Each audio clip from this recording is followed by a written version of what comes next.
감사합니다. 우리 함께 성경 봉독하겠습니다. 오늘 말씀은 이사야 9장 6절 말씀입니다. 구약 성경 이사야서 9장 6절 말씀입니다. 한 절 말씀 다 찾으셨으면 합독하겠습니다. 이는 한 아기가 우리에게 낳고 한 아들을 우리에게 주신 바 되었는데 그의 어깨에는 정사를 메었고 그의 이름은 기묘자라 모사라 전능하신 하나님이라 영존하시는 아버지라 평강의 왕이라 할 것임이라. 아멘. 오늘은 제가 개척하고 제 의지대로 제가 선택하여서 모신 첫 번째 목사님이십니다. 학교에서 해야 되는 거 말고, 물론 좋은 교수님이시죠. 너무나 존경하지만 제 선택에 의해서 처음으로 모신 분이십니다. 오늘 말씀을 전해주실 분은 백석신학대학원 역사신학 교수님으로 섬기고 계시는 임원택 목사님이십니다. 제가 1학년 2학기 때 첫 수업 때 배웠어요. 그리고 1년 안식년 다녀오셔서 제가 3학년 마지막 졸업을 앞두고 수업 전 기도회 때에 다시 한번 설교를 들었습니다.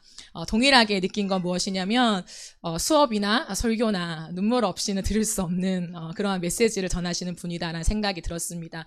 제가 처음으로 모시고 싶었던 이유가 그것이었어요. 역사 수업인데 눈물 없이는 수업이 좀 어렵더라고요. 마음이 먹먹하고 그 역사 속에 임하신 하나님을 너무나 가슴으로 전해주신 분이셨기 때문에 오늘도 제가 처음으로 모실 수 있는 것이 저에게도 영광이고 우리에게도 참 은혜인 줄 믿습니다. 교수님 나오셔서 말씀을 전해주실 때 여러분 많은 은혜 받으시고 그 하트, 주님을 향한 사랑이 또한 그 복음이 진리가 우리에게 전해지는 귀한 시간이 되면 좋겠습니다. 우리 박수로 환영하면 좋겠습니다.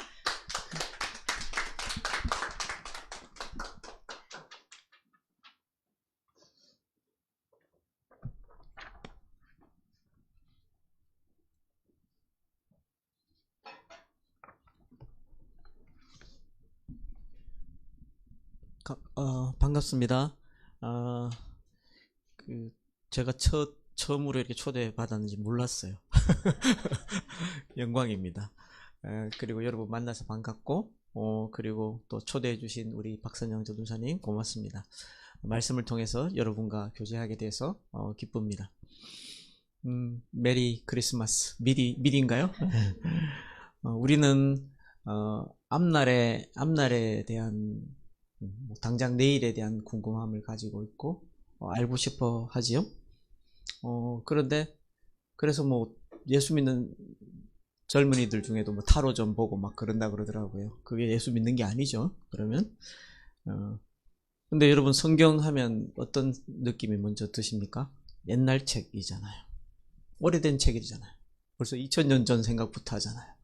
못해도 1900년 전.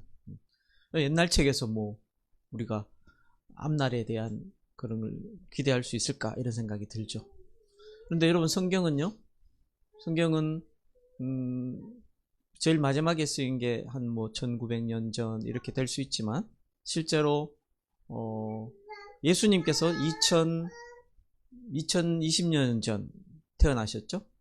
그런데 예수님 태어나시기 740년 전에 지금 읽은 말씀, 이사야 말씀 기록된 겁니다.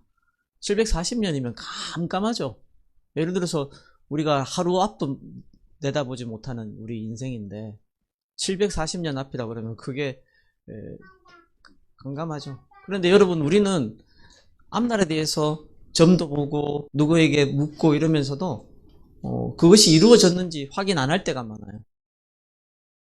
그런데 여러분 2000년 전에 예수님 오시기 740년 전에 말씀을 선포하셨는데 이사야 선지자를 통해서 여러분 그 말씀이 안 이루어졌다면 이건 진리가 아니잖아요. 성경 말씀 중에 안 이루어지거나 거짓인 게 하나라도 있으면 이건 하나님 말씀이 아니어야 되는 거죠.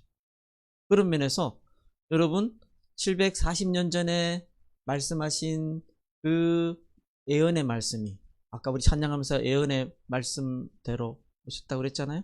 예언의 말씀이 이루어진 거예요. 예수님이 태어나신 거예요. 그런데 그 예수님을 일컫는 그런 칭호가 오늘 한 아기가 우리에게 낳고 한 아들을 우리에게 주신 바 되었는데 그 다음에 그 뒤에 이름이 예수님 이름이 지금 네 가지로 나와요. 우리 성경에는 5가지로 보이는데 기묘자라 모사라 이렇게 하는데 이따 우리 부를 찬양이 기묘자라 모사라 그러더라고요. 근데 사실 영어에는 영어 성경 같은 경우에는 그걸 갖다 Wonderful Counselor 이렇게 되어 있죠. 그러니까 떼서 이렇게 할 수도 있지만 붙여서 이렇게 이해하는 게 더 왜 지혜 그러니까 전지하신 하나님을 생각하시면 아마 될 거예요. 전지전능할 때 전지.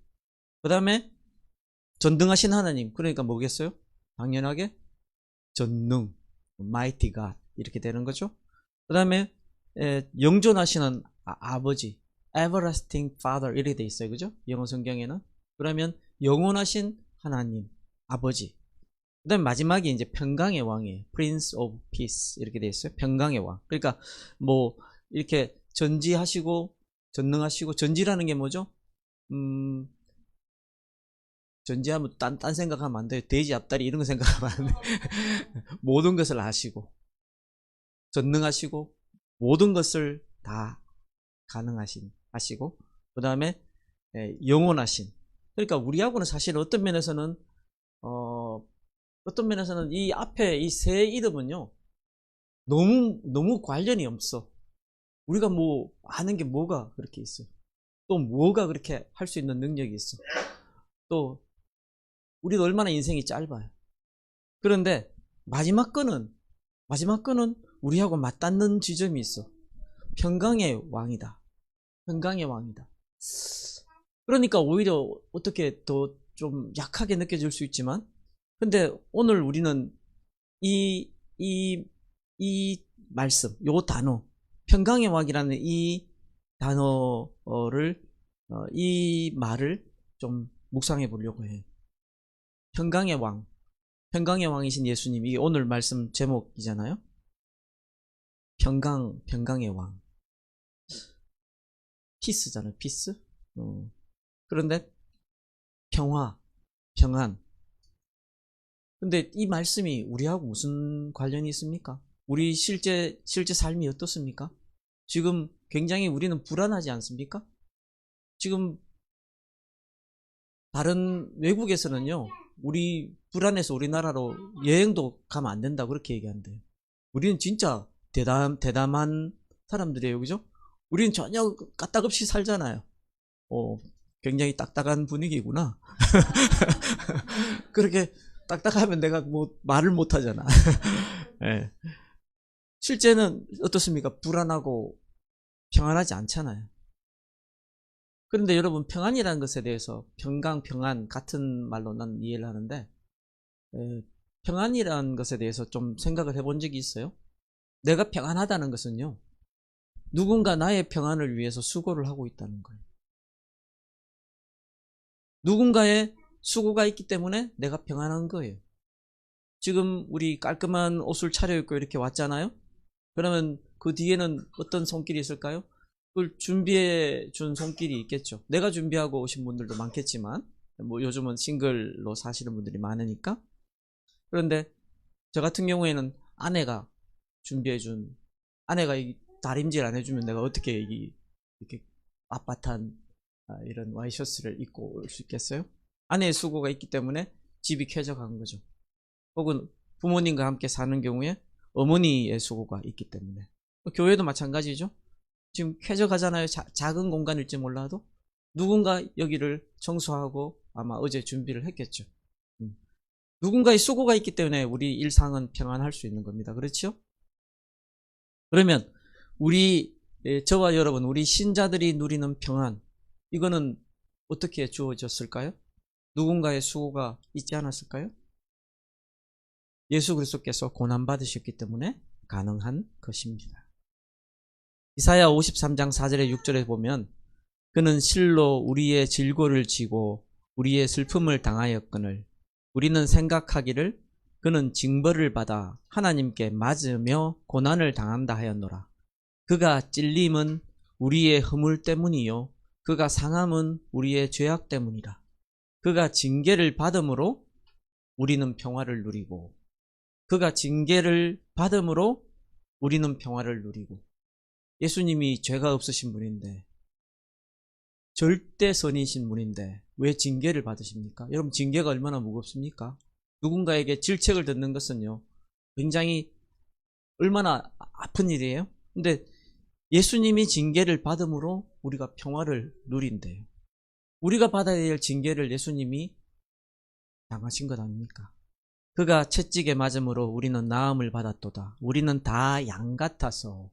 이 양은 여러분, 선하다, 착하다 착각하지 마세요. 자기 마음대로 하는 그런 의미입니다. 다 양 같아서 그릇 행하여 각기 제 길로 갔거늘 여호와께서는 우리 모두의 죄악을 그에게 담당시키셨도다. 아멘. 우리가 받아야 할 벌을 대신 받으시기 위해 하늘 보좌를 떠나서 이 땅에 오신 것이 바로 성탄입니다. 성탄. 말씀이 육신이 되어 가장 낮은 곳으로. 성탄 플래카드도 굉장히 시크하네요. 그죠? 하늘 보좌를 떠나서, 여러분, 좋은 곳에 있고 싶은 게 우리 마음 아닙니까? 쾌적한 곳에. 근데 하나님이신 분이, 하나님의 아들이신 분이, 여러분, 하늘 보좌를 떠나신다는 것이 웬일입니까? 근데 왜? 우리 때문에, 저와 여러분, 우리 때문에 이 땅에 오셨다는 겁니다. 그게 바로 성탄입니다. 그런데 이해가 안 되는 게 있어요. 오늘 본문 말씀의 시작도 그렇지만, 한 아기가 우리에게 낳고, 왜 아기입니까? 그런 생각 안 해보세요? 왜 아기입니까? 왜 아기죠? 살면서 남들에게 자신의 약한 모습을 보이고 싶은 사람이 있을까요? 없어요. 사람들은요, 항상 좀 뭐라고 할까? 이렇게 멋있기까지는 아니더라도 당당하게, 혹은 나는 모자람이 없어 보이고 싶어 하죠. 그래서 밖에 나갔을 때, 예를 들어서 거지가 아닌다면은 비굴하게 굴지 않습니다. 그렇지요? 여러분, 아기는 얼마나 연약합니까? 기왕이면 아담처럼 처음에 하나님이 세상을 지었을 때, 사람을 아담으로 지었을 때 아기로 짓지 않았잖아요. 청년이었을 거 아니에요. 그 아담처럼 그냥 그렇게 멋있게 보내셨으면 좋았을 텐데, 터미네이터 빵 오잖아요. 그런데 왜 아기로 그렇게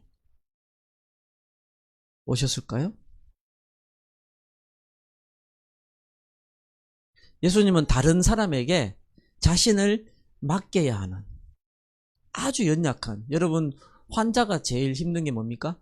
내 뜻대로 못하고 간병인에게, 혹은 간호사에게, 혹은 내 가족 누군가에게 의지를 해야 되는 것이 불편한 거죠. 아기는 얼마나 불편할까요? 아기는 뭐 안아주는 엄마가 없다면, 아빠가 없다면 할 수가 없잖아. 다른 이에게 자신을 맡겨야 하는 아기로. 왜 예수님이 아기로 나셨을까?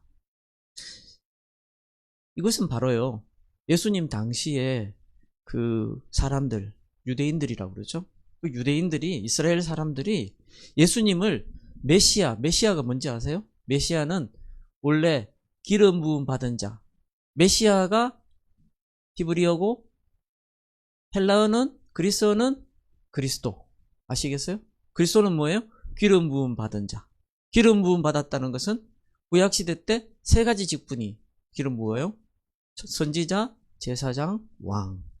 그런데 많은 선지자들이 있었고, 많은 제사장들이 있고, 많은 왕들이 있지만, 선지자, 제사장, 왕직을 다 충족시키는 분은 오직 한 분, 예수 그리스도밖에 없어요. 그런데 이 삼중직, 선지자, 제사장, 왕직을 뜻하는 이 메시아라는 말은요, 유대 사람들에게, 유대인들에게 메시아라고 하면요, 이것은 바로 하나님을 가리켜요. 메시아. 그리고 기름 부음 받은 자. 그러면 메시아가 여러분 740년 전에, 700년 전에 이사야 선지자를 통해서 예언의 말씀을 가지고 있다면, 우리가 가지고 있는 이 성경의 한 3분의 2 정도 되는 이 구약 정도, 구약을 유대인들은 가지고 있었잖아요. 그러면 알았을까요? 몰랐을까요? 우리보다 훨씬 잘 알죠. 율법사, 서기관들이 얼마나 잘 아는데. 그런데 이들은 메시아에 대해서 예언을 알고 있었을까요? 몰랐을까요? 알았죠. 그런데 자기들 입맛대로 아는 것 같아요. 왜? 메시아 예언 중에 분명히 오늘 읽은 이사야 9장 6절에 이는 한 아기가 우리에게 낳고 하면서 이건 메시아 예언 맞거든요. 그런데 그렇게 성경을 잘 아는 율법사들이 아기로 오신 이 예수님을 인정하지 못했던 거예요. 기대를 한 거예요. 어떤 면에서는 기묘자 모사는 마음에 들어요. 왜? 원더풀 카운슬러. 요즘은 여러분 그 상담하는 것도 굉장히 큰 능력이죠. 근데 이분은 모든 것을 다 해결해주는, 뭐 그 TV에 잘 나오는 그 여자 상담사 그런 사람 하면 비교도 안 되는 억만배 정도 상담사, 원더풀 카운슬러. 그런데 그런 분도 아니야. 그 다음에 전능하신 하나님, 모든 것을 가능한, 그래서 당시에 그냥 로마의 압제를 그냥 다 물리치고 이스라엘을 해방시킬 그런 능력 있는 사람으로도 아니야. 그다음에 영존하시는 아버지, 그냥 우리보다 비교할 수 없는 영혼이라는 거 어떻게 뭐 비교를 하겠어요. 그런데 그렇게 사람으로 났다가 그냥 30여 년 살고 그렇게 비참하게 죽는 그런 인생이 아니라 영원하신 하나님을 기대를 한 거예요. 누가? 유대인들은. 그러니까 메시아로 인정하지 않았죠. 아기로 태어났다? 그들은 잘 몰랐겠지만 그것도 소나 말이 이 먹이를 먹는 그 구유에 누였다? 이야, 정말 저주받은 인생이구나. 그보다 또 무슨 생각까지 합니까? 또 처녀 마리아에게서 나잖아요. 이야, 정말 인간 말종이네? 이런 말 함부로 하지 않겠어요? 요즘도 사람들이 그렇잖아요. 예. 바뀌었다 하지만 예수님은요, 비참할 대로 비참한 인간으로, 아기로 나신 거예요. 그런데 그 당시 유대인들의 기대를 여러분, 야, 어떻게 유대인들은 그렇게 예수님을 생각했지? 이렇게 생각하나요? 우리도 크게 다르지 않잖아요. 당시 유대인들이나 혹은 오늘날 예수 그리스도를 믿지 않는 불신자들과 뭐가 그렇게 다릅니까? 우리는 예수님이 아기로 이 땅에 오셔서 또 그렇게 살다가 공생의 3년간 그렇게 사해 가시다가 돌아가신 걸 알면서도 우리는 어떤 예수 그리스도, 어떤 하나님을 기대하고 있습니까? 예수 그리스도를 믿는다 하는 우리들도 군림하는 지도자를 기대하지 않습니까? 뭔가 능력 있고 파워풀하고, 그죠? 하면 뭐 그냥 카리스마 있게 하는 그런 지도자를 기대하지 않습니까? 우리 자신도 예수님을 믿는다고 하면서도 아기로 오셨다는 것을 고백하면서도 찬양하면서도 내 마음속에 내 하나님, 우리 하나님은, 나의 하나님은 적어도 나에게, 내 인생에 그냥 능력 있고 모든 것을 다 해결해주는 그런 능력자로 나에게 있기를 원하지 않으십니까? 우리가 예수 믿는 사람들이 그렇다면 예수 믿는 불신자들이나 당시에 완악한 유대인들이 메시아를 그렇게 강력한 메시아를 기대했다고 해서 그들이 뭐가 문제가 되겠습니까? 여러분, 예수님을 믿는다고 하면서도 우리는 무엇에 희망을 갖습니까? 정치의 희망을 갖지 않습니까? 선거 때마다 적어도 이 사람이 뽑히면 다 달라질 거다. 정말 그렇던가요? 선거 별로 안 해보셨나? 젊으셔서? 많이 하셨을 것 같은데? 네. 정치만 그런 게 아니죠. 경제, 그래도 누군가 내가 좋은 직장에 들어가서 좋은 어떤 직업을 가지고 있으면 세상이 밝아질 거다. 내 인생이 행복해질 거다. 우리도 그렇게 기대를 갖고 살아가지 않습니까? 정치력이든 경제력이든 힘을 가지면 뭔가 달라질 거다. 이런 생각을 가지고 예수님께 기도하지 않나요? 내 깊은 속에서. 우리 중심을 하나님은 보시잖아요. 내 입에 말의 내용만이 아니라 내 중심을 하나님이 보시잖아요. 제가 어릴 때 목사님이나 장로님이 기도하실 때 제가 이상한 게 있었어요. 초등학교 때, 그때는 국민학교인데 그때까지는 잘 생각을 못했는데 중학교 가서 이제 중고등부 예배드리고 할 때 꼭 장로님들이 이제 그 초등부 때까지는 뭐 선생님들이 돌아가면서 기도하니까 그런 그 기도를 좀 덜 들었는데 중고등부 예배드리면 장로님들이 고정적인 그게 있어요, 그죠? 이렇게 처음에 시작할 때 딱 이렇게 하는 그게 있는데 이제 많은 분들이 쓰던 그게 한 분이 쓰니까 멋있어서 그런지 다른 분들도 쓰는 것 같아요. 기도하실 때 이런 분들이 많았어요. 우리 중고등부 학생들이 학교에서 열심히 공부해서 다 꼬리가 되지 말고 머리가 되게 하시고 막 이렇게 하는 거예요. 그럼 나는 처음에 들을 때는 생각을 안 했는데 나중에 기도를 들으면 들을수록 기도 들을 때 이렇게 같이 하면서 마음으로 바라잖아요, 하나님께. 근데 하나님 저거 이상해요. 이런 생각이 드는 거예요. 여러분 그런 생각 안 들어봤구나. 그런 기도를 안 들어봤구나. 아예. 나는 많이 이거 다시 한번 할까요? 꼬리가 되지 말게 하시고 머리가 되게 하시고 이렇게거든요. 그런데 다 꼬리가 되지 않고 다 머리가 되면 어떻게 됩니까? 결론은 이미 나왔죠. 여러분 혹시 그 영화 봤어요? 괴물이라고? 송강호 나왔던? 그 괴물이 희한하게 묘사가 됐죠, 그죠? 꼬리는 쪼맨한데 머리가 다 커가지고 안 봤구나. 여러분은 뭐 성경 말씀 읽고 기도만 하시나? 저는 영화도 잘 보고 드라마도 좋아하는 그런 목사예요. 그러니까 사이비 목사 같죠? 그런데 하여튼 그 괴물 보면서 야 저거는 우리 중고등부 때 기도하던 장로님들 기도 제목대로 되면 저렇게 될 것 같다. 여러분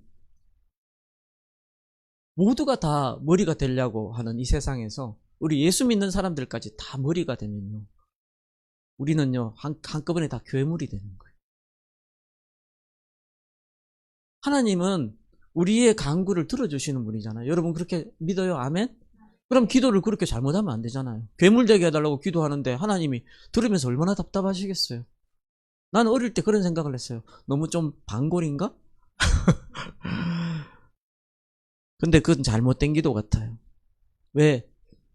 우리가 예수님을 믿는다고 하면서도 어떤 생각?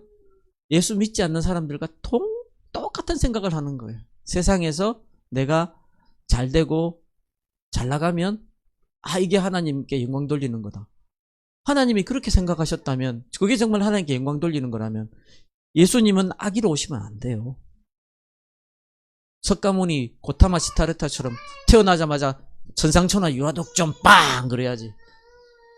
하늘과 땅에 나만이 홀로 존재한다. 와. 근데 나는 그 얘기 들으면 괴물이라고 생각해요. 저거는 터미네이터 같은 괴물이다. 왜? 태어나자마자 어떻게 천상천하 유아독존을 해요? 아기가 말을 해. 그건 괴물이지. 그렇잖아요. 우리 예수님은 그렇지 않았어요. 그냥 진짜 우리가 태어났을 때와 똑같이 그렇게 오신 거예요. 예수님을 믿는다고 하면서도 우리가 불신자들과 동일한 바람을 가지고 있다면은 여러분 우리가 예수 믿는 게 무슨 의미가 있어요? 성경은 하나님은 말씀하십니다. 세상을 바꾸는 참된 힘은 권력이나 경제력이나 어떤 막강한 무소불위의 그런 힘이 아니라 섬깁니다. 그렇게 말씀하십니다. 그래서 마가복음 10장 45절에 예수님은 뭐라고 하십니까?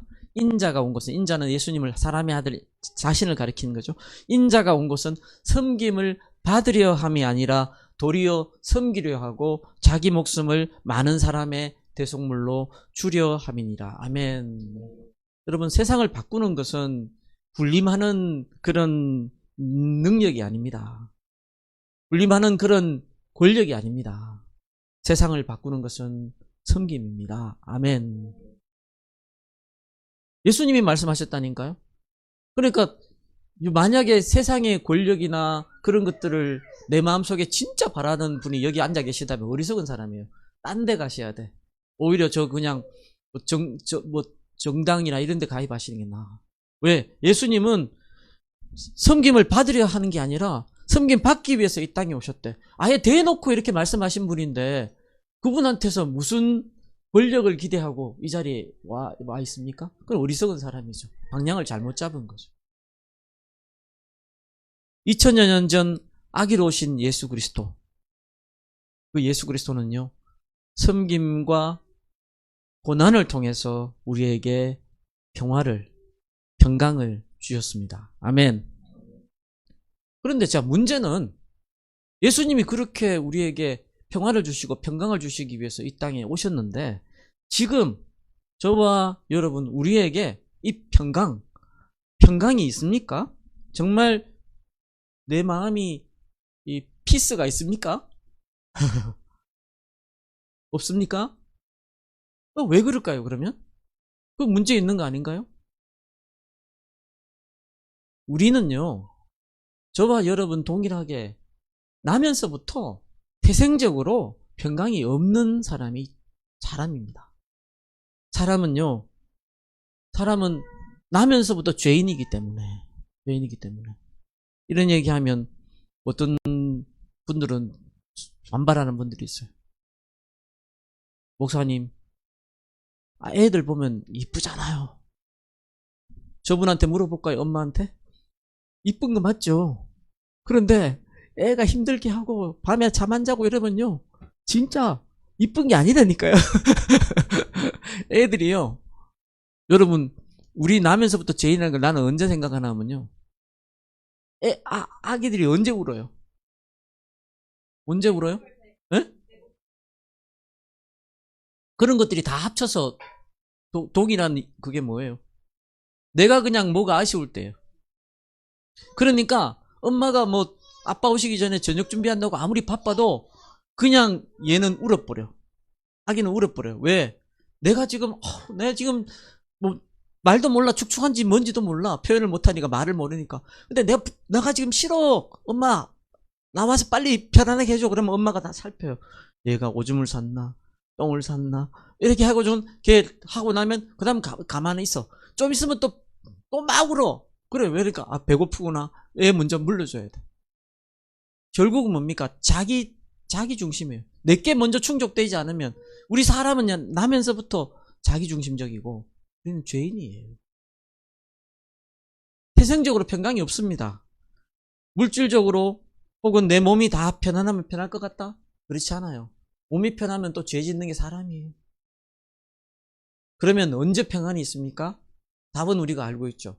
예수 그리스도 우리 주님을 모시고 살 때. 아멘. 와, 시간 빨리 가는데 나 아직 한참 덜 했는데. 괜찮아요? 전도사님이 괜찮대. 여러분 큰일 났어요. 누가복음 15장 펼쳐봐요. 누가복음 15장에는요 세 가지 비유가 나와요.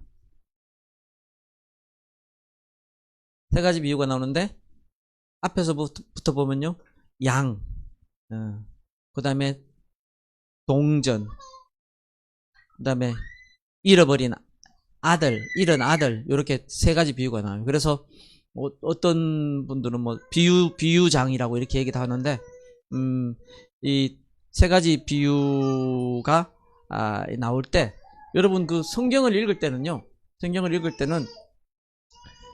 여기 보면 예수님이 말씀하신 그 비유는 빨간색으로 해놓고 그 아닌 거는 검은색 이렇게 되어 있는데, 요거는 예수님 말씀이고 요거는 그 백그라운드라는 거죠. 그런데 말입니다, 어떨 때는요 백그라운드를 유심하게 읽지 않으면 그 예수님 말씀을 제대로 이해하지 못할 때가 많아요. 한번 15장 볼까요?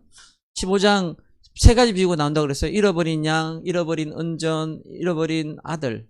자, 1절에서 3절까지 같이 읽습니다. 모든 세리와, 시작. 모든 세리와 죄인들이 말씀을 들으러 가까이 나오니 바리새인과 서기관들이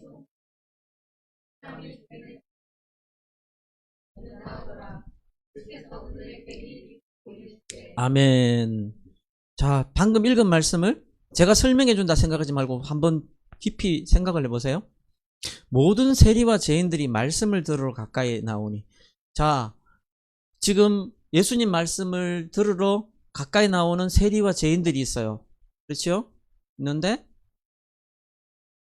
예수님 옆에 수군거리는 사람들이 있습니다. 누구죠? 2절에 바리새인과 서기관들. 여러분, 세리와 죄인들은요, 당시로서는요, 제일 나쁜 놈들이라 생각하면 돼요. 제일 나쁜 놈, 제일 나쁜, 그 다음에 여자 넣으면 되겠죠? 그죠? 제일 나쁜 놈, 제일 나쁜, 이렇게. 예? 나쁜 놈까지는 괜찮은데, 그 뒤에 넣으려고 하니까 너무 욕 같아서 내가 못하겠어, 네. 예. 그러니까, 그 나쁜 사람들이 이렇게 예수님 말씀을 들으러 와. 그런데 2절에 보니까, 바리새인과 서기관들이 수군거려 이르되, 이 사람이 누굴까요? 예수님이죠. 근데 이 사람이라고 그럴 때 여러분 굉장히 예수님을 높이고 있어요. 안 그러면 깔아보고 있어요. 낮추고 있죠. 경멸하고 있죠. 이 사람이 우리 그냥 뭐 누가 설명 안 해도 이 사람 그러면 벌써 이분이라고 나누고 이 사람, 그죠? 이 사람이 죄인을 영접하고 음식을 같이 먹는다 하더라. 요때 예수님이 요 비유의 3가지 말씀하셨다는 거. 3절에 예수께서 그들에게, 여러분이 그들이 3절에 그들이 누구라고 생각하세요?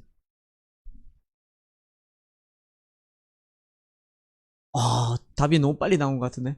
근데 사실 답은요, 온 청중과 함께 그들도 포함하겠죠. 청중이 들으러 왔기 때문에 청중이 들으라고 하겠죠. 하지만 정말 예수님이 요 비유, 3가지 비유 말씀을 하시는 이유는요, 이 바리새인과 서기관들 들으라고 하신 것 같아요. 왜? 성경에 굳이 그렇게 말씀을 해놨어. 안 그러면 바리새인과 서기관들 언급을 안 했을 것 같아. 왜 이 3가지 비유를 말씀하셨을까? 생각하면서 읽은 적이 있나요? 여러분, 잃어버린 양. 난 이것도 좀 어릴 때 읽을 때는 이해가 안 됐어. 100마리가 있는데, 1마리를 잃어버렸대. 그럼 99마리 두고 1마리 찾으러 다니지 않겠냐? 그 1마리 찾으러 갔다가 99마리 나중에 또 그 건사 못해서 없어지면 어떡해? 이 생각 안 해요? 나는 많이 했는데. 예. 그 다음에 그 중에 하여튼, 그 다음에 2번째는 뭡니까? 은전이죠. 8절에 10절.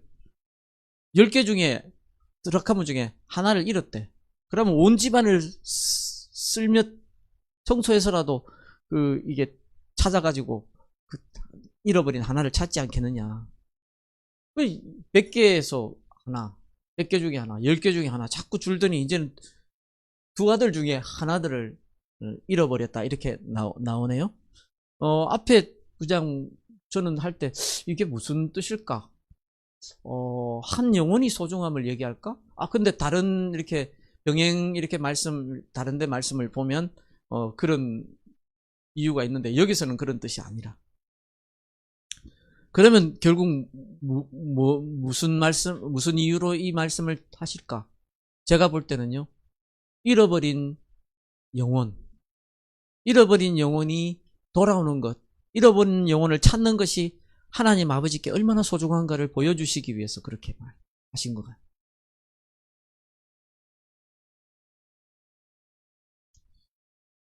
특히 3번째 비유는요, 우리가 지금 좀 살펴볼 텐데, 잃어버린 양이나 잃어버린 드라크마 같은, 은전 같은 그런 그게 아니고, 이거는 그냥 2 아들 비유라고 하는 것이 저는 더 맞을 것 같아요. 자꾸 뭐 탕자의 비유 그랬거든요. 성경에 탕자라는 말은 없습니다. 근데 들어는 보셨죠?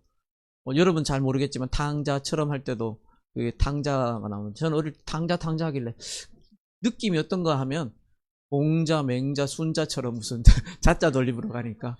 근데 이 탕자는요, 방탕할 탕자의 아들 자자라, 방탕한 아들이라. 영어로 하면 prodigal son이죠. 예, 방탕한 아들. 그러니까 사실은 짐당한 아들 비유라고 하는데 나는 그 비유 제목이 잘못 붙었다고 생각을 해요. 왜냐하면 이 비유, 3번째 비유는요, 그냥 집 나간 아들 비유가 아니라 2 아들 비유가 맞아요. 2 아들 비유. 자, 저는 이 비유 여러분 아신다고 생각을 하고, 이 비유에서 아버지가 집 나간 아들을 왜 기다리실까? 이런 생각을 해본 적이 있어요. 여러분 그런 생각 안 해봤어요?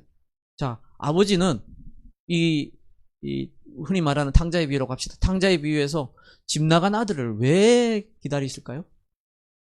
답이 쉬운데? 답 안 하면 나 안 넘어가는데 난 수업처럼 할 건데? 네. 네, 아들이니까, 맞아요. 아들이니까. 달리 얘기하면 아버지니까 당연히 아들을 기다리시는 거죠. 여러분, 심지어 세상 사람도 그래요. 제가 어릴 때 아버지 따라서 그때는 TV가 잘 없을 때잖아요. 막, 뭐, 기밀 레슬링 경기하면 동네 만화방에 이렇게 가야지 만화방을 위에 저거보다 한 반절 되는 그걸 갖다 이렇게 달아놓거든요. 이렇게 한 4, 50명이 거기 만화방에서 이렇게 기밀 막 레슬링 하는 걸 보는 거예요. 그래야지 이제, 볼 수가 있어.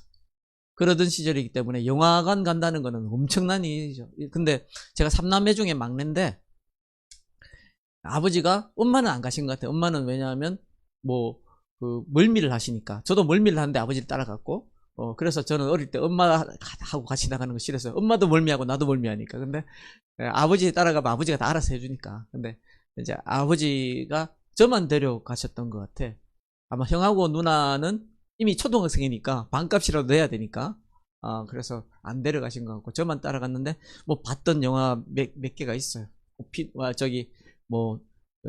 갑돌이와 갑순이도 봤고 막 이랬는데 그 중에 한 영화가 제목이 정확한지 모르겠는데 두 아들이라는 영화가 있었어요. 그 영화는 어떤 건가 하면 그때 국민 어머니라는 분이 있었는데 누군가 하면 황정순 씨라고 있었어요. 요즘으로 치면 김혜자 씨급이에요. 김혜자 씨보다 훨씬 더 국민 어머니. 얼굴만 봐도 그냥 예수 믿지는 않는 것 같은데 그냥 인자하게 보이던 할머니 있어요.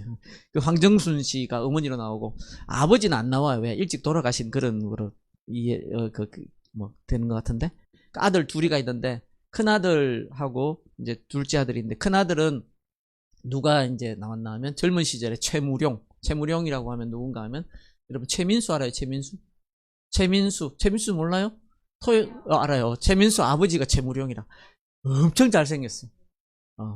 그 다음에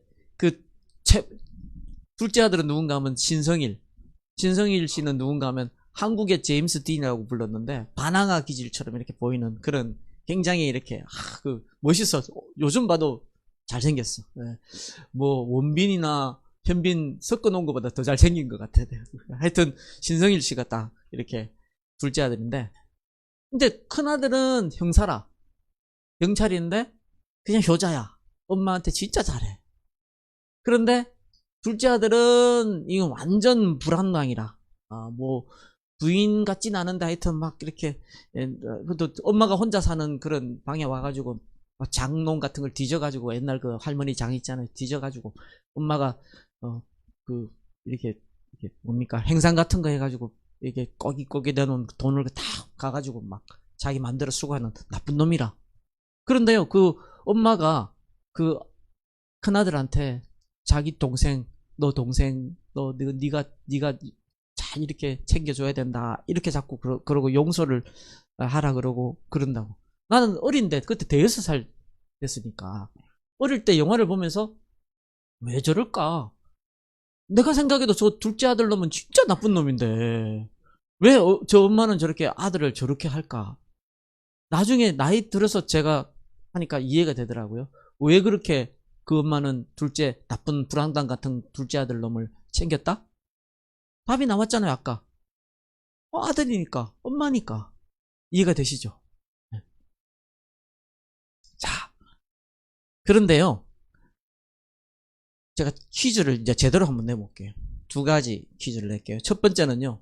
오늘 우리가 함께 이렇게 살펴보는 두 아들 비유에서 탕자 비유에서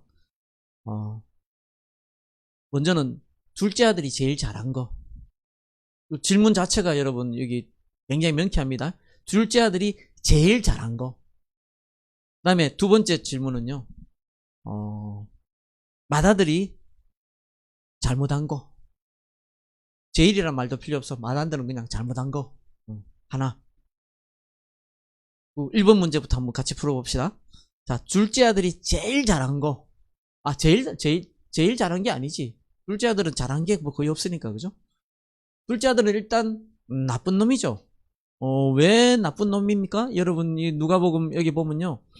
다 읽으면 우리가 시간이 너무 가니까 그냥 제가 설명을 할게요. 성경에 그대로 있습니다. 궁금하면 나중에 집에 가서 읽어보세요. 당돌해요. 아버지가 아직까지 살아 계신데 자기 분깃을 나눠달래. 재산을 나눠달래.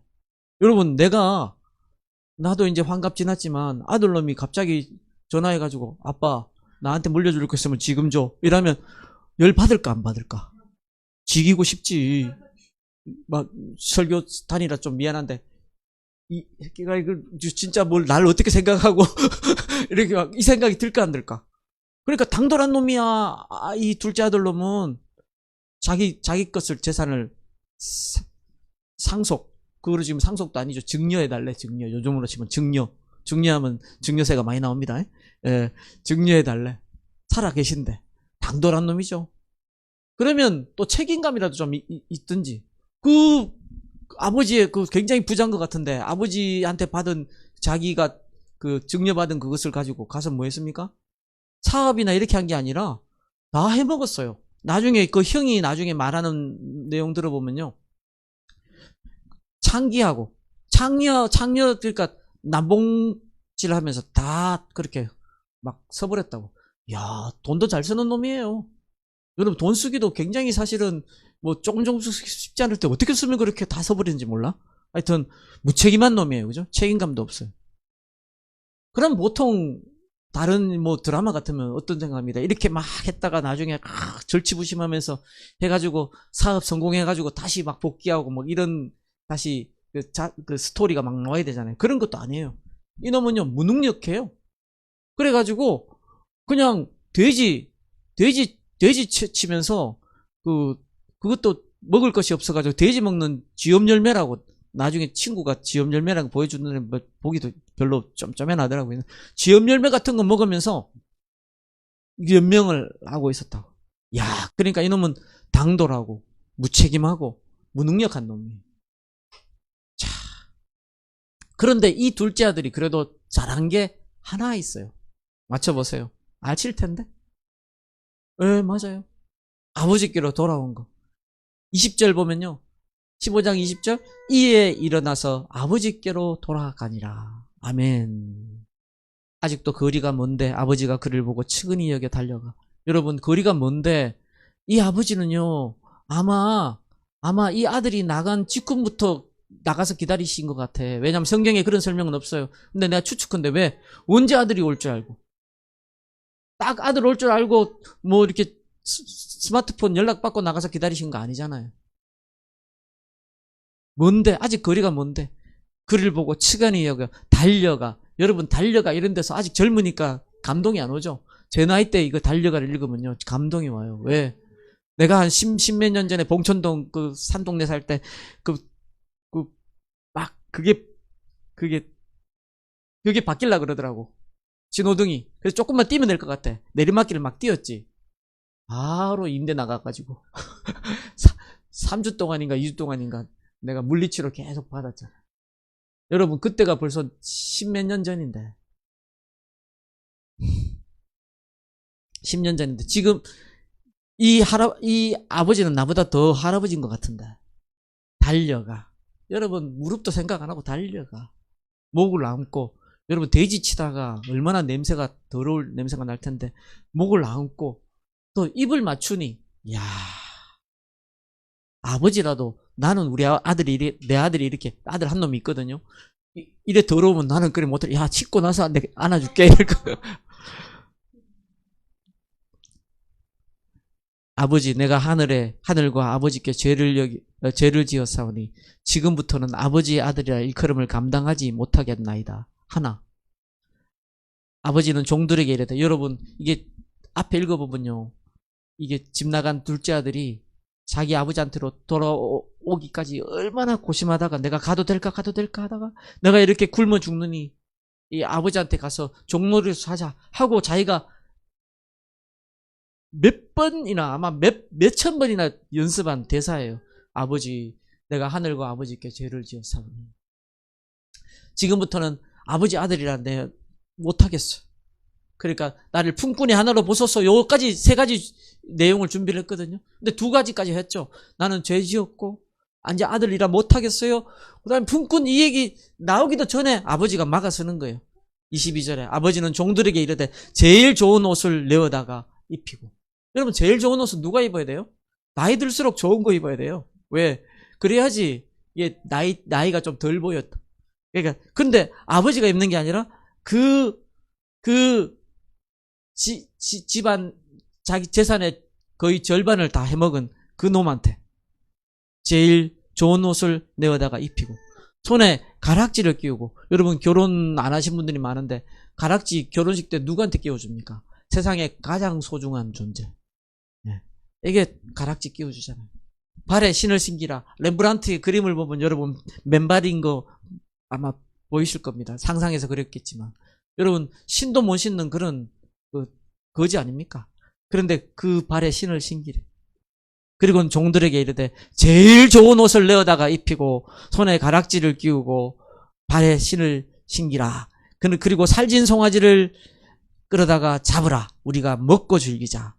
이 내 아들은 죽었다가 다시 살아났으며 내가 잃었다가 다시 얻었노라 하니 그들이 즐거워하더라. 아멘. 두 번째 문제. 맏아들, 첫째 아들, 맏아들이 잘못한 게 뭐예요? 맏아들은 잘못한 게 거의 없어요. 그죠? 일단 이 내용을 보면요 대단해요. 25절에 보면 맏아들은 밭에 있다가 돌아와 집에 가까이 왔을 때 탕자가 둘째 동생이 다 해먹고 자기 것 재산 다 그냥 날려먹고 비척비척 돌아왔을 그날에도 맏아들은 그 형은 밭에 있다가 돌아와 집에 가까이 왔을 때 그날도 여전히 평소처럼 성실하게 일을 나갔어. 그런데 평소하고 집안 분위기가 다른 거야. 풍악과 춤추는 소리를 듣고 이거 우리 집 분위기는 원래 완전 정막강산해야 되는데 뭐 이렇게 풍악이 울리고 춤추는 소리가 나? 26절에 한 종을 불러 이 무슨 일인가 물은대. 27절 종이 대답합니다. 당신의 동생이 돌아왔으며 당신의 아버지가 건강한 그를 다시 맞아들이게 됨으로 인하여 살진 송아지를 잡았나이다 하니. 그 다음에 반응이 어떻습니까? 그가 노하여 화를 냈다는 겁니다. 노하여 들어가고자 하지 아니하거늘 아버지가 그 얘기를 듣고 나와서 권하십니다. 근데 아버지께 뭐라고 이 큰아들이 그 가슴에 비수를 날립니까? 아버지께 대답하여 이르되 내가 여러 해 아버지를 섬겨 명을 어김이 없거늘 내게는 염소 새끼라도 주어 나와 내 벗으로 즐기게 하신 일이 없더니. 여러분 진짜 평소에 말대꾸 한마디 안 하고 하던 큰아들이요 자기 가슴 속에 막 꾹꾹 담아놨던 걸 아버지한테 쏟아놓는 거예요. 내가 여러 해 하루도 아니고 반년도 아니고 요즘 군생활 짧아져서 1년 반도 아니고 1년 반도 길어요. 난 옛날에 방일을 1년 반 했거든. 근데 여러 해 아버지를 섬겨 명을 어김이 없거늘 내게는 송아지가 아니라 염소 새끼 한 마리라도 주어. 그러니까 뭡니까? 일단 날마다 그렇게 일하러 나가는 성실한 아들이래. 또 뭡니까? 이 내용에서 보듯이 자기가 함부로 아버지 재산 축내지도 않았다고 검약했어. 염소 새끼 한 마리 자기가 함부로 건드리지도 않았어. 아버지의 살림을 창녀들과 함께 삼켜버린 이 아들이 돌아오면 자기 동생을 이 아들이라고 그럽니다. 여러분 이 아들. 예수님 비유에 말씀하실 때 토시 하나하나까지 여러분 다 생각해 보세요. 하나님의 아들이고 하나님이신 분이 비유를 말씀하실 때는요 정확하게 하시는 거예요. 이 아들이 돌아오면 여러분 그게 형의 마음입니까? 그게 동기를 생각하는 그 형의 마음입니까? 이를 위하여 살진 송아지를 잡으셨나이다. 이런 거 보니까 이 사람은요 절제하면서 함부로 허랑방탕한 삶도 안 살았고 남봉질도 안 했던 것 같아. 왜? 장녀하고 막 날려버렸다고 동생을 욕하는 거 보니까. 아버지가 이르되 너는 항상 나와 함께 있으니 내 것이 다 네 것이로되. 32절에 이 네 동생은 죽었다가 살아났으며 내가 잃었다고 얻었기로 우리가 즐거워하고 기뻐하는 것이 마땅하다 하니라. 아멘. 자, 막바지입니다. 이 둘째 질문 제가 던졌는데 아직 답을 안 했어요. 둘째 아들이 잘한 거. 이 맏아들이 잘못한 거 맞춰보세요. 예? 예, 그것도 맞아요. 그것도 맞아. 아버지의 마음을 못 읽었어. 예. 또?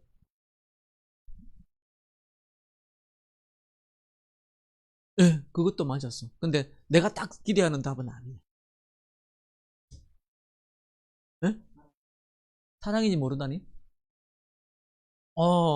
그것도 답인 것 같은데 딱 기대하는 답은 아니라. 내가 예를 들어서 어제까지 내가 성적을 매기고 왔거든요. 아직까지 A 플러스가 안 나왔어요. 다 A야, A. A 플러스가 나와야 돼.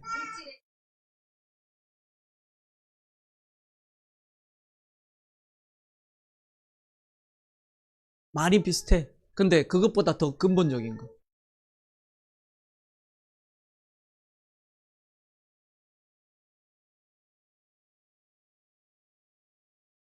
시험지에는 뭐라도 막 써야지 점수가 나가요.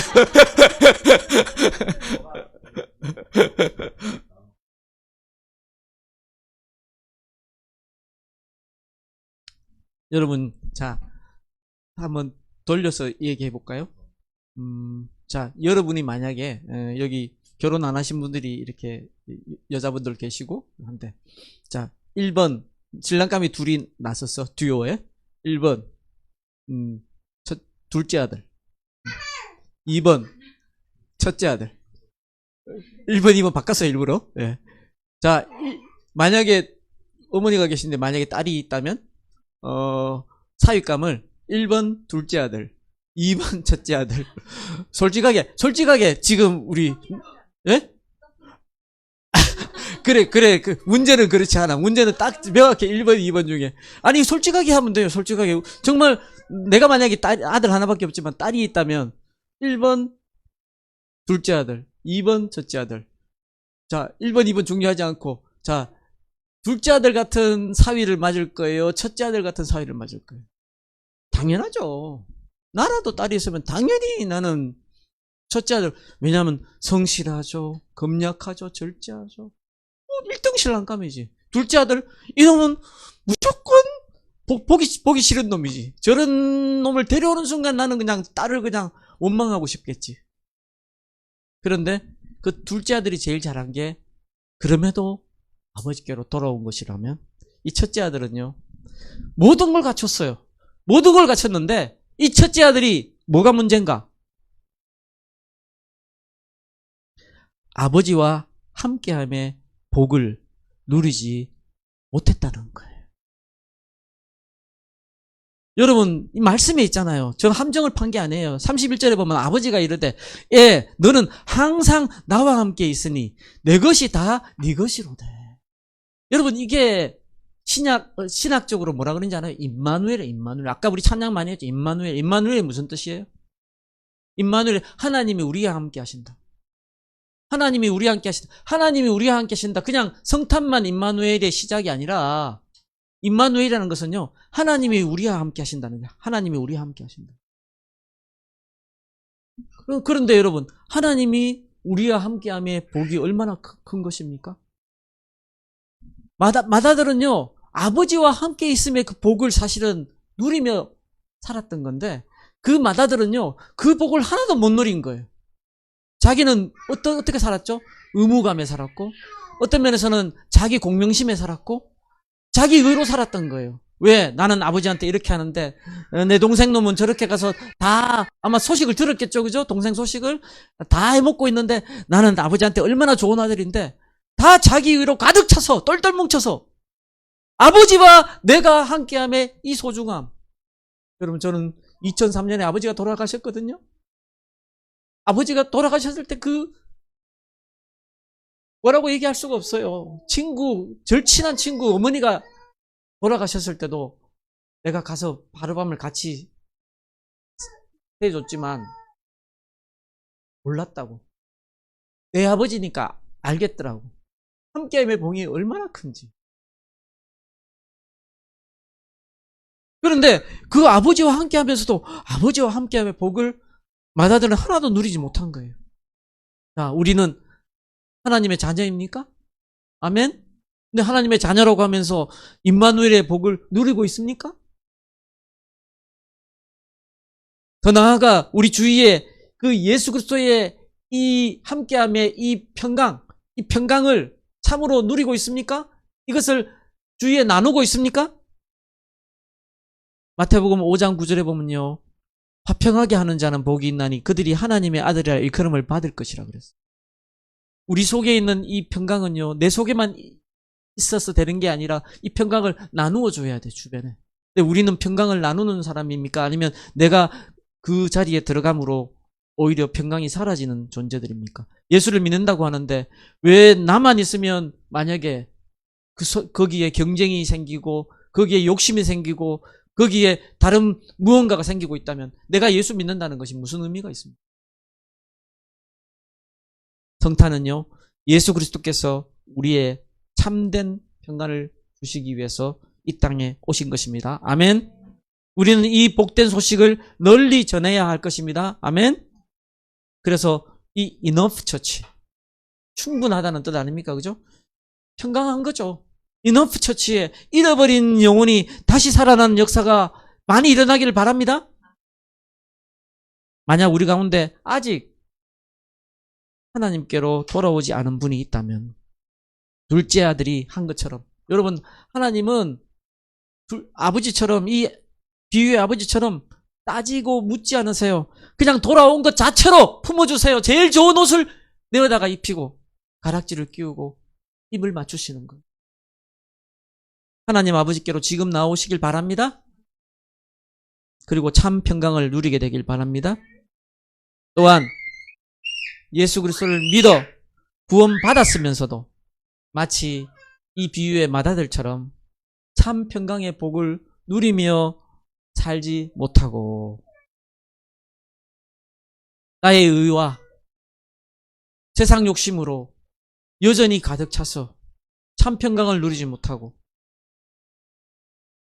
지금도 마음속에 예수 그리스도의 함께하신 임마누엘을 누리지 못하고 계신 분이 계신다면 이 순간부터라도, 지금부터라도 하나님 아버지의 평강을, 예수 그리스도의 평강을 누릴 뿐만 아니라 또한 내 삶의 주위에 나누면서 살아가는 우리들, 저와 여러분이 되기를 간절히 바랍니다. 기도합시다. 하나님 우리 아버지 감사합니다. 평강의 왕이신 예수님이 아기로 가장 연약하게 이 땅에 오셨음을 압니다.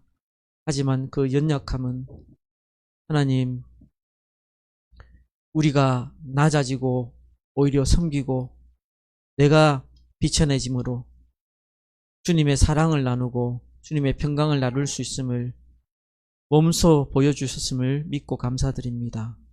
하나님 아버지, 우리가 이 세상을 바꾸고 변화시키는 것은 세상이 기대하는 그런 능력과 권세가 아니라 주님이 보여주신 낮아지심과 섬김과 주님 겸손의 삶임을 알고 그렇게 살아가기를 결단하는 심령들이 되기를 원합니다.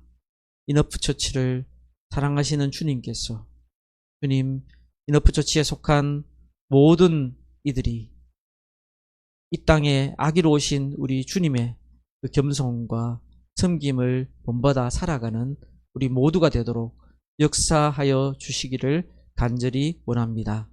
감사하며 예수 그리스도의 이름으로 기도드립니다. 아멘.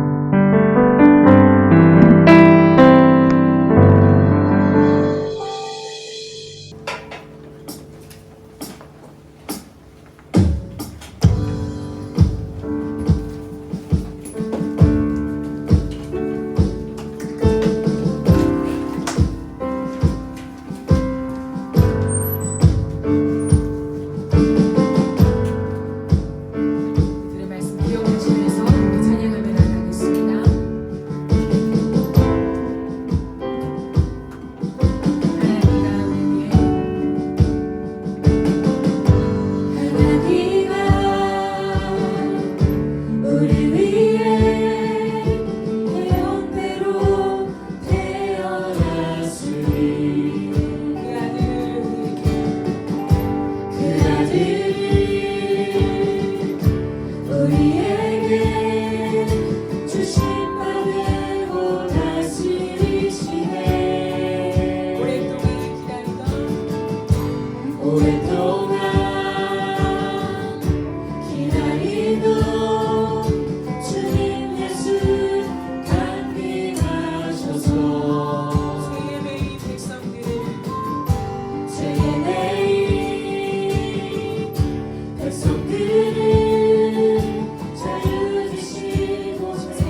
그는 우리의 구원이시요 긴 나위로서 나이시니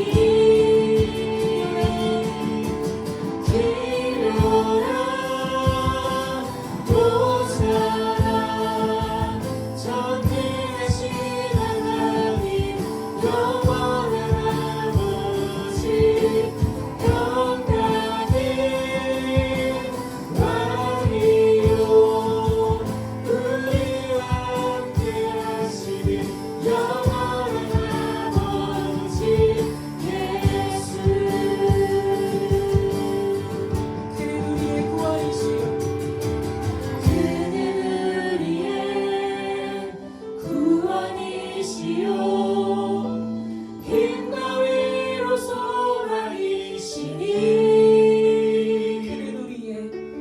그는 우리의 구원이시요 힘과 위로 소망이시니 그는 우리의 구원이시요 그는 우리의 구원이시요 힘과 위로 소망이시니 그는 우리의 구원이시요 힘과 위로 소망이시니 기려라 보살아 전능하신 하나님 영원한 아버지 영광의 왕이요 우리와 함께 하시는 영원한 아버지 기려라 보살아 전능하신 하나님 영원한 아버지 영광의 왕이요 우리와 함께 하시는 영원한 아버지 예수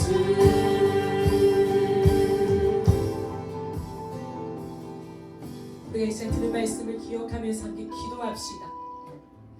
사랑하는 여러분, 우리가 성탄을 기대하며 이 온 세상은 화려하게 파티를 즐기려고 계획하고 준비하는 수많은 분위기 가운데 있습니다.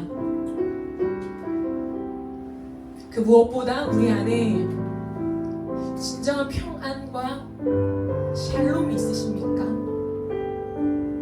그 화려한 분위기들 다 걷어내고 우리의 마음을 보았을 때에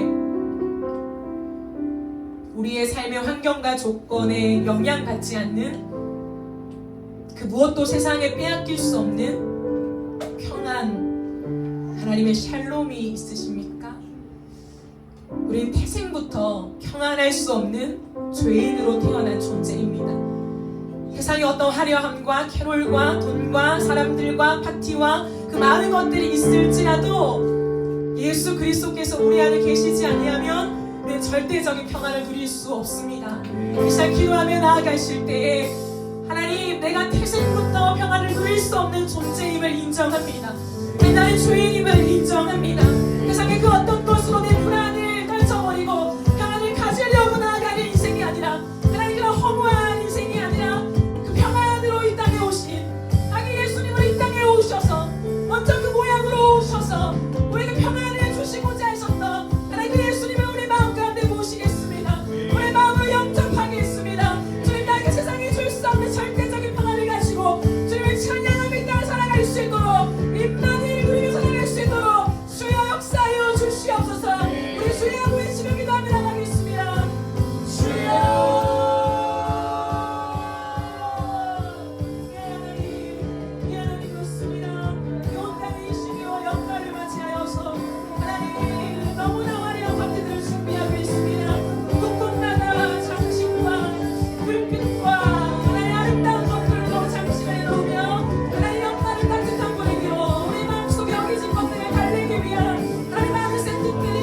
되어 있습니다. 너는 하나님 그 많은 포장 뒤에 그 포장지를 다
우리가 교회 안에서 너무나 안정적인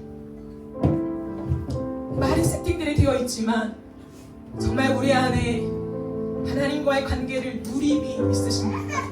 의무감이 아니라요, 무언가를 해야 하기 때문이 아니라요, 그 주님과 함께 사는 기쁨, 날마다 그 아버지 안에 모든 아버지의 것이 내 것이라고 누려가는 이 누림에 대한 감사, 기쁨, 그것이 우리 안에 있으십니까?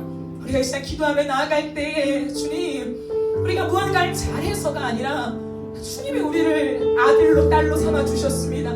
그 관계 안에 우리를 두셨고 모든 것을 가지신 하나님 안에 우리가 오늘도 살게 하셨습니다. 뭐가 더 필요하십니까? 뭐가 더 있어야 할까요? 여러분, 아니에요.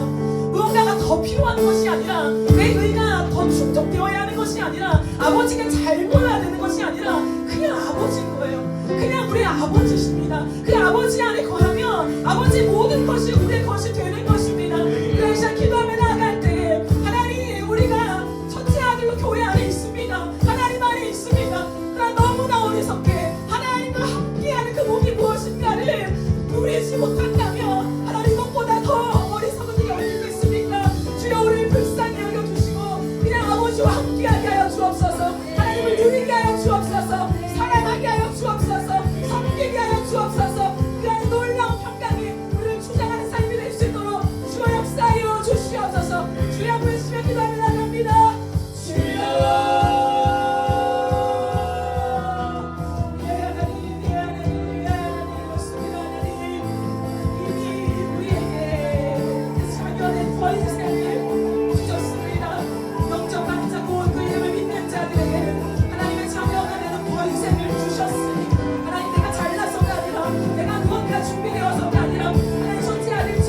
아버지 엇나가지 않고 성실하게 일을 잘해서가 아니라, 하나님 부모의 자를 탐진하지 않아서가 아니라 그냥 아들입니다.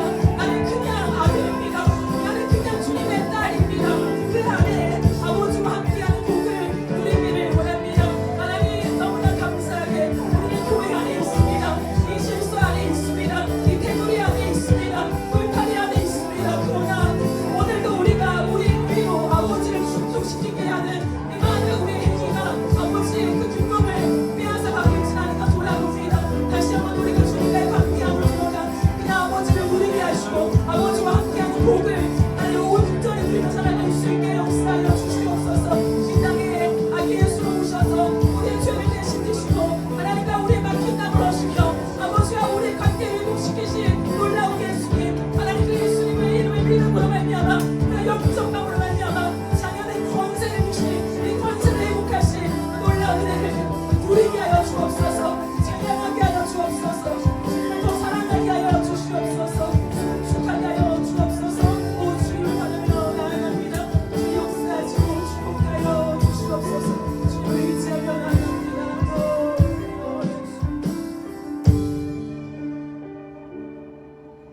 하나님 감사합니다. 오늘도 이 말씀을 통하여서 우리에게 말씀하시니 감사합니다.